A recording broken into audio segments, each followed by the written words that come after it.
We're going to be talking about why success never feels like enough, why so many of us men feel unfulfilled despite achieving everything that we set out for, or most things, we get bumped around a little bit, and how you can break free from this cycle to experience real joy, real success, real freedom. If you've ever thought, someday when I make X amount of money, or when I get the woman of my dreams, or someday when my kids actually listen to me, or someday when, I have time, then I'll get fit, only to still feel unsatisfied, this episode is for you.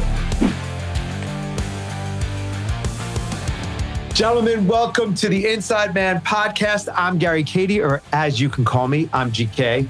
And let's raise the roof today. Let's make some noise. I just got out of my DJ session. I'm learning how to DJ. It's pretty cool. DJ Zero Proof is what I'm going by, right? That's my handle. But I am jacked up today. I'm bringing the energy. I'm bringing the soul. And what this show is all about, high achieving men breaking free from burnout, finding fulfillment, and achieving lasting success. In this episode, we're going to be talking about why success never feels like enough, why so many of us men feel unfulfilled despite achieving everything that we set out for, or most things. We get bumped around a little bit, and how you can break free from this cycle to experience real joy, real success, real freedom. If you've ever thought, man, someday when I make X amount of money, or someday when I get the woman of my dreams, or someday when my kids actually listen to me, or someday when, I have time, then I'll get fit, only to still feel unsatisfied, this episode is for you. So the point here and the core message and why this matters is high achievers are conditioned to believe that more is the answer.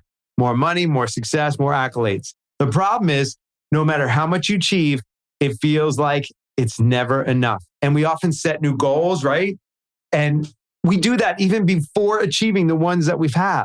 So I'm an alcoholic, 17 years sober.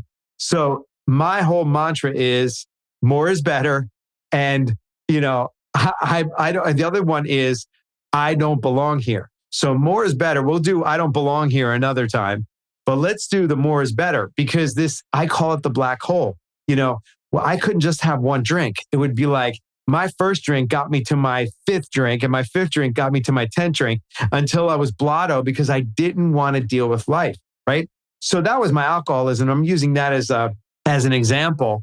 But like being an entrepreneur, we inherently have to have this drive for more is better. Like you can see it in the employees. They're like kind of satisfied. There's nothing wrong, but it just needs to balance out. And we need to move 18 inches. I'm going to show you the 18 inches we need to move on in a few. But I want you to really know that if you don't refine success, you're going to stay stuck. I'm going to say that again. If you don't refine how you relate to success, you're going to stay stuck. I spent a lot of years grinding it out. More is better. And every time somebody gave me an opportunity, yes, I could do that. One year, I was on the road for, I think it was like 42 weeks out of the year. Now it was like, I would go out Thursday morning, come back Friday night if I can get back on Friday night, if they didn't cancel the flights. But it was, just week after week grinding it out. And if your definition is like success keeps you on this hamster wheel, if you're finding that you're on the hamster wheel, you're like cranking it out, it's time to rewire how you think about it. See, we're never going to retire, but I like using the word rewire how we're going to work. And where that comes from is shifting your relationship to things, shifting our relationship to things. That's what happened for me, and it worked. So I'm here to give you what worked. And the key question is, what if the real reason why you're feeling empty isn't that you achieved enough, but it's really how you're measuring success along the way and where from which you're looking at success, right? Because I always say I need more tits, bigger tits. I need more money. I need longer driveways. I need higher floors. When we get here, it's like go to here. And I'll tell you, at work, my team, I used to drive them insane. Imagine having your team that you just won the game for the month, and you're like, you don't even acknowledge them. And so I didn't. I'm going to say you. When I say you, I mean me. I didn't acknowledge the great work and the efforts, because there's things that I know they did, and there's things that I don't know that they did. And what I found was I'm going to give you some solutions, like creating space, stopping and moving, slowing down. Slowing down seems like death to us, right? So you have to be careful here, but it's just getting some things in balance. I want to share a time that I was burnt out and realizing that I was chasing the wrong thing. You know, there was a time in my life I was so obsessed with growing my business that I missed critical moments with my family. Like there were times that I missed Little League games, and there were times that I missed things. And, I was speaking to my friend Simon Bowen, who you're going to meet. He's one of my co-mentors here. He created the models method, and he interviewed billion-dollar CEOs. We were talking about it just last week. And he was telling me, like, the one question he asked them that stopped everybody in their tracks: when did you decide to sacrifice the most important things in your life to become a CEO and do what you do? And everyone, when he said it, I was like, yep, that's me. I never made the choice. I was really good at something called coaching people and developing and producing results and implementing change. And I started out in my trunk, and then it evolved and more people wanted it. And I had to scale and grow and scale and grow. And I don't regret any of it, but I didn't scale and grow properly. I didn't have the right structure. I didn't have the right people. I didn't have a lot of things, but I just kept grinding it out. And it was because my head told me I'm not enough. I suck. You need to do more.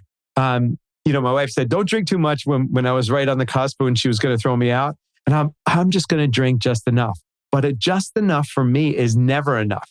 So I told you I was on the road for 42 out of 50 some weeks. I don't even know how many weeks there are in a year, but I was basically on the road. I'm a million miler on Delta, by the way. Thanks for that. It's pretty cool. It's paying off now. But I could not shut the machinery off of, like, when the night my wife sat me down and said, "Are you done?" And let me give you the moment that she asked me if I was done, because I was laid on my back. You're going to hear a few near-death experiences. I've knocked at the pearly gates and they sent me back for more. I'm telling you, it's nuts. So yeah, I look like I'm put together, but I'm going to give you all the good stuff that most people don't talk about, because I believe this is what men need to hear. And what happened was I'm riding to work I lived on the Upper West Side of Manhattan. I'm cruising down Broadway. I get around Columbus Circle. I make the turn, and I'm in front of Nordstrom's at 57th and Broadway. And by the way, I'm multitasking. I'm on a meeting in Manhattan, no helmet on a city bike, pedal assist, of course, because I need to get there fast because my office is in Rockefeller Center. So I'm like, fine, we're fine. I'm in a meeting. I'm cranking it out. There was like some contention at the meeting. I get, do my controlling shit that I do and tell everybody what to do, go alpha on them. And then all of a sudden, I was lifted in the air and I saw the sky and I saw the ground and I saw the sky and I saw the ground, and I calmed down and slammed down on my feet.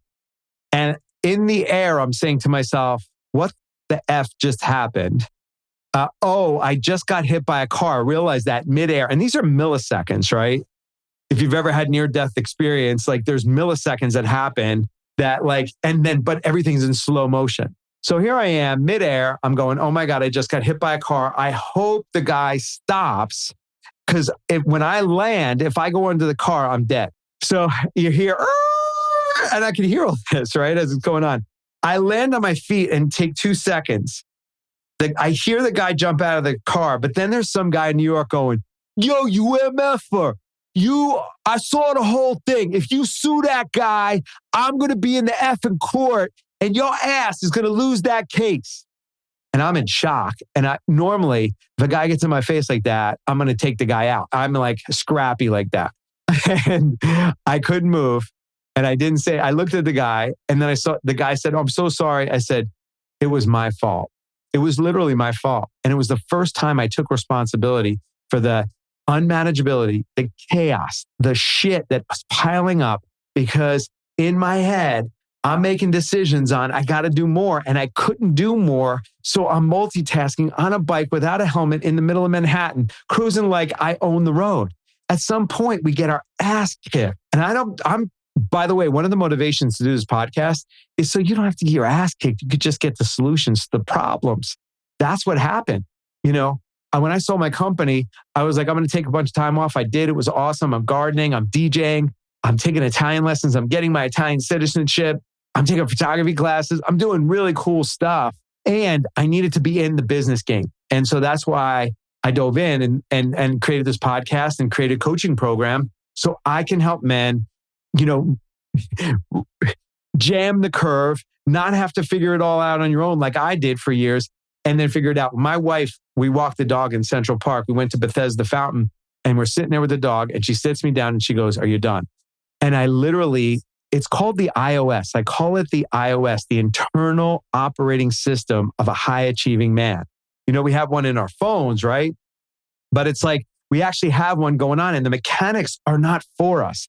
So one of the things I want to give you today is like, what can you do to start shifting from feeling like never enough to start feeling like success that you have? You're going to learn more from me about this idea of space. You're going to create space for yourself. It's weird because we haven't related to it, you know, but I'm going to unpack this thing called space. And the fastest way to stop chasing more and start appreciating what you already have is right now, tonight. All right. And I want you to have a journal. You got to have get yourself a little thing. And I know journal, I don't even want to call it a journal because it's like a bad thing. I'm like, I don't want to do that, Gary. I'm too busy for that shit. Just do it. I asked you, just small habits, try new things one at a time, right? Because here's your choice. Try one of these small habits one at a time, or, and I don't wish this on you, but you're going to get your ass kicked somewhere along the way.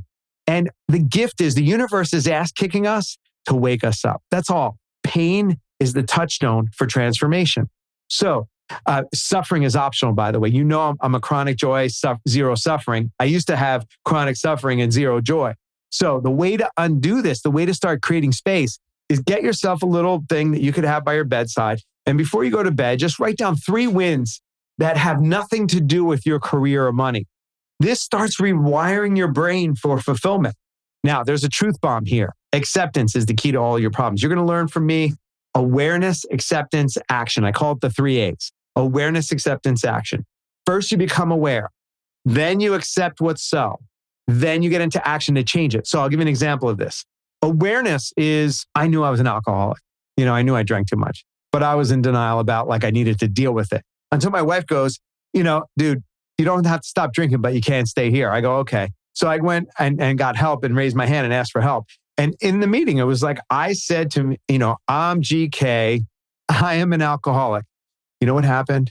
My shoulders came down. I finally told the freaking truth about what the condition was. So I want you to get it. This is true for weight. Like, I'm a little heavy. Look at that guy. He's my age. See, and I would compare myself rather than saying, hey, I want to create the life that I want to create, not the one in comparison that I'm better than doing the guy down the street who has a pot belly, you know, and that kind of shit. Don't do that. You can create your own life. I never knew I could weigh 178. I was 230. I had no idea. So I applied it in that area. Like I have a little muffin top, a little muffin. No, I'm fat and I'm drunk and I'm angry. Acceptance is the key to creating space. Then you can get into action. The other reason why acceptance is so important is because you're not taking care of the action in what I call TFID. What type of action do I need to take? What frequency of action do I need to take? What intensity of action do I need to take? And what's the duration of activity? Now, I'm going to give you hacks everywhere. I'm going to show you hacks that you can save time, save money, and systematize this thing so it runs on automaticity, right? But it starts with interrupting what's so. It starts with getting out of denial. It starts with accepting what's so. If you don't have gratitude, this is the truth bomb here. If you're not grateful for what you have now, you'll never be satisfied to get to the next thing. And you'll never be able to shut off the machinery.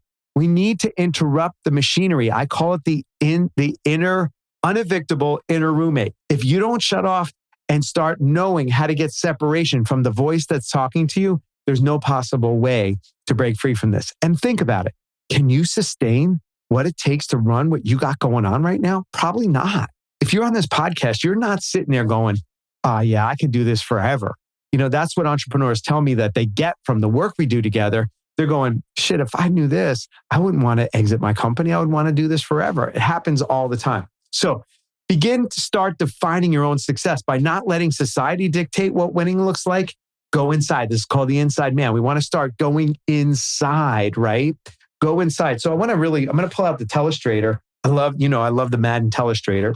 So we're going to bring that into our little jam today. I'm going to share my screen. One thing I want to do is start defining inside man and outside man. So the outside man, when I was the outside man, I was focused in on net worth. Net worth was my jam. I had a dashboard. I still have my dashboard, but I don't check it every day, right?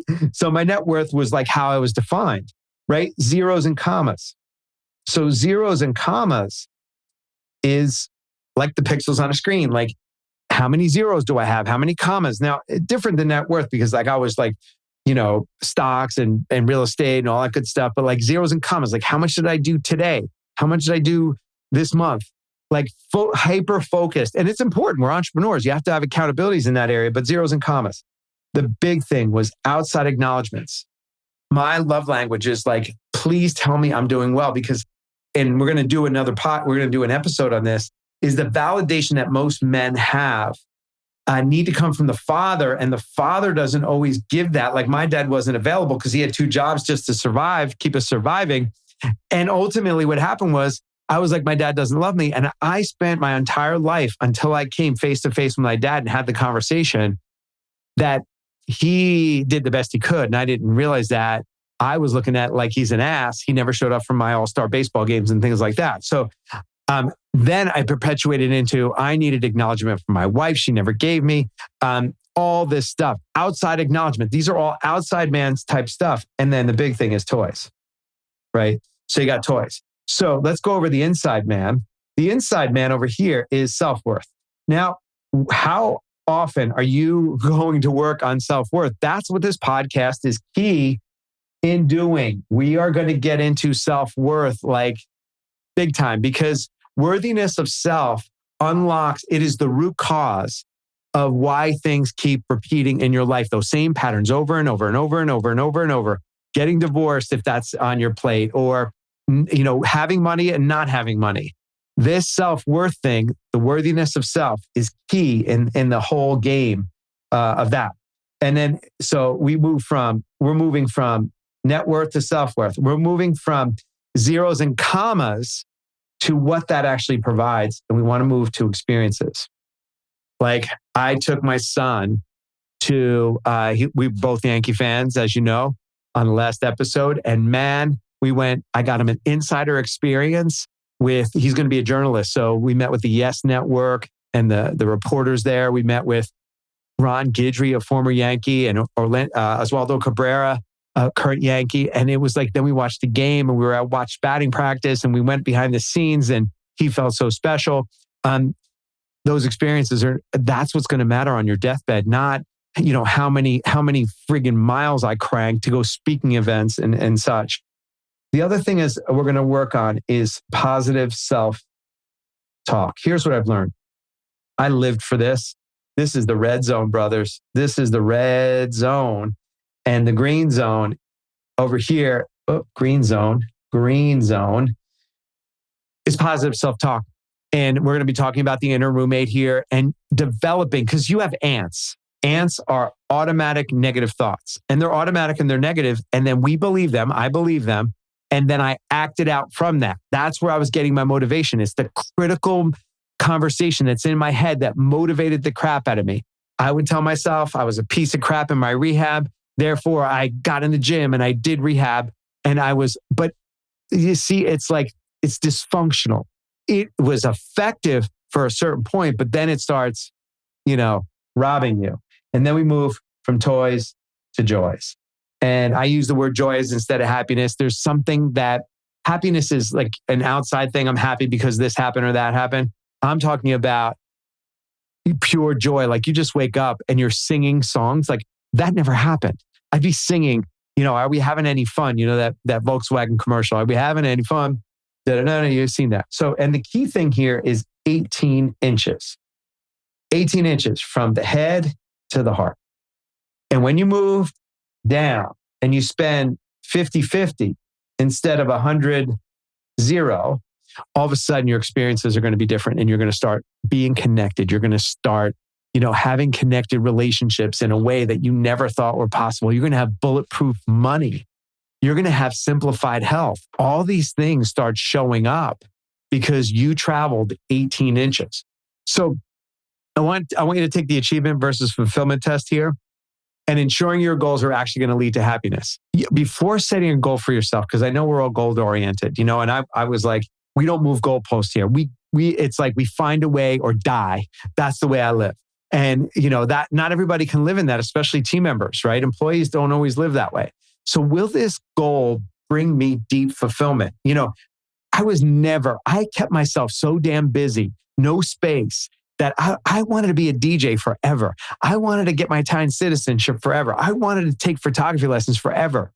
And it's not until you create enough space. If you're a 44-year-old guy with 3 kids, a wife who's disconnected, she's pissed off because she's a professional and she's at home. Every time you bring something to her, she's saying you're defensive. It happens all the freaking time to all of us. But you can transform that whole thing, and that's what I'm going to help you do. So I want you to really look every time you take something new on. Like I went to this network, and it looks so enticing. And it's speaking to the inner roommate going, you're not enough. You need to be more. You need to understand AI. You need to clone yourself. You need to do all this shit. And then is it helping me move toward fulfillment, or is that just giving me more things to do on top of the maxed out schedule that I already have? So take a look, and you want to start learning how to pause and then ask this question: will this bring me deep fulfillment? I think there's somebody that deals with clutter, and she says, look at everything like in your closet. I forget her name. She's an Asian gal. She's awesome. Does that spark joy? Does that shirt that you've been holding on to, that you can't fit into anymore, does that spark joy? I know it's like the first date, the shirt you wore on the first date with your wife. Does it spark joy? No. And are you going to ever wear it again? You might if you hang out here. And I always say that if you haven't used it in a year, get rid of it, because you end up with 1-800-JUNK when people die. I just went through 3 people dying. My mother, my grandmother, my father. We had tractor trailers of shit being pulled out of these houses, 1-800-JUNK. So is this goal truly mine, the me, the inside me? Or is this like to fulfill on like, I'm going to prove to you, Dad, that you suck and you didn't pay attention to me. I was down in Montage in Cabo, and I was speaking to a guy from the YPO. The YPO group was down there the same time I was, and I loved chatting with him. We had so much fun.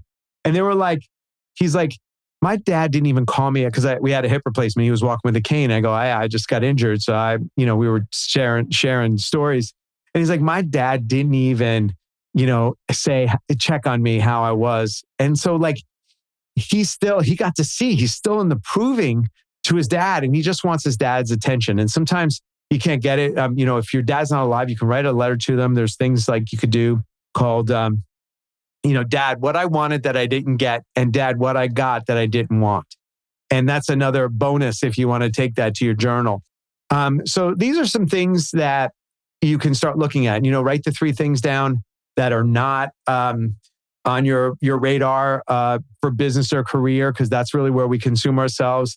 And then this one here, really, every time you make a decision, pause and look, is this going to be fulfilling for me? Is this really something that's aligned to who I am and where I'm going?